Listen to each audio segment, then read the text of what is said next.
So those spring-summer 2026 runway collections were, I mean, they were just pure theater. Oh, absolutely. Especially the jewelry, just these massive sculptural pieces, totally impractical, but you just can't look away.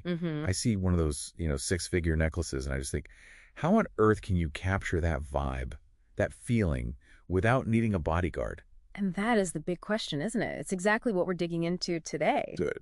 Our whole mission here is to kind of dissect that audacious artistry you see in high fashion. We want to get past the price tag and really empower you to craft your own luxury looks. But with, like, accessible materials. Exactly. With smart DIY techniques, we're essentially giving you the blueprint for making $1 million statement for, I don't know, maybe under 20 bucks. Okay, I love that. So let's unpack this. Yeah. If you strip away the actual precious gems, the solid gold, what are you even left with? What makes a runway piece iconic from a design perspective? It's the visual weight. That's the trick. It's all an optical illusion. Visual weight.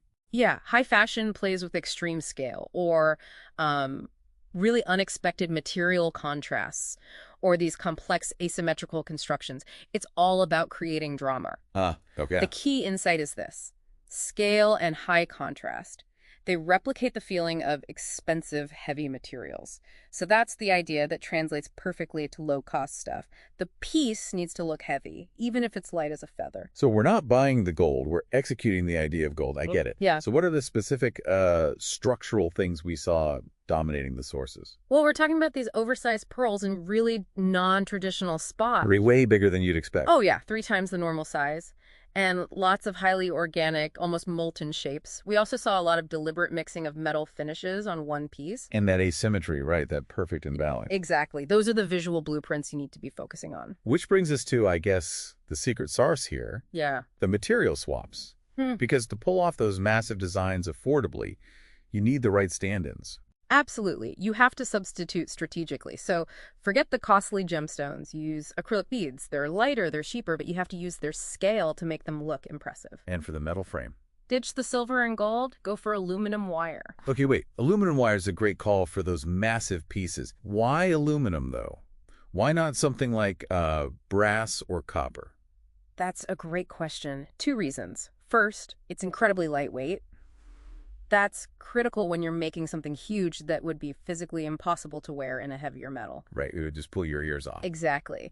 And second, it holds complex sculptural shapes much better than, say, softer copper. It gives those massive earrings the rigidity they need. And what about those molten metal looks for texture? Polymer clay. It's your best friend for that. You can bake it, you can sand it, you can treat it to mimic anything from matte gold to an oxidized bronze. And what's so cool is that these complex looks don't actually need complex machinery. Okay. It's all based on, like, foundational DIY techniques. Precisely. You don't need a blowtorch or a casting machine. We're just relying on core methods. Wire wrapping to hold those big acrylic beads, some advanced bead stringing to get volume without bulk. And some basic stamping, maybe? Yeah, basic metal stamping or texturing to add interest to an aluminum cuff. Simple stuff. Okay, give us a practical application. Yeah. Let's say I want to recreate one of those bold cuff bracelets, the kind that looks like hammered bronze. How do you get that texture without, actually hammering bronze? Right. So you'd start with a wide strip of aluminum for the base. But instead of trying to hammer it, which is really difficult, you actually mold polymer clay directly onto the surface. You cure it, and then you paint and seal the whole thing. The clay gives you all that depth and complex texture, that hand-forged metal look, while the aluminum inside provides the structure and keeps it lightweight. So you're focusing on the volume and the texture. That's what sells the luxury feel. That's the whole game. So this is where it gets really interesting for me. The key takeaway is that the soul of that $1 million look is all in the aesthetic principle. Yes. The scale, the shape, the execution. It has almost nothing to do with the material cost. And using this knowledge is how you can elevate just a simple, everyday outfit. And if we connect this back to the bigger picture, we've talked a lot about using lightweight swaps to get that massive volume. So what does this all mean for you, the creator? We've covered the standard craft store supplies, the beads, the wire, the clay.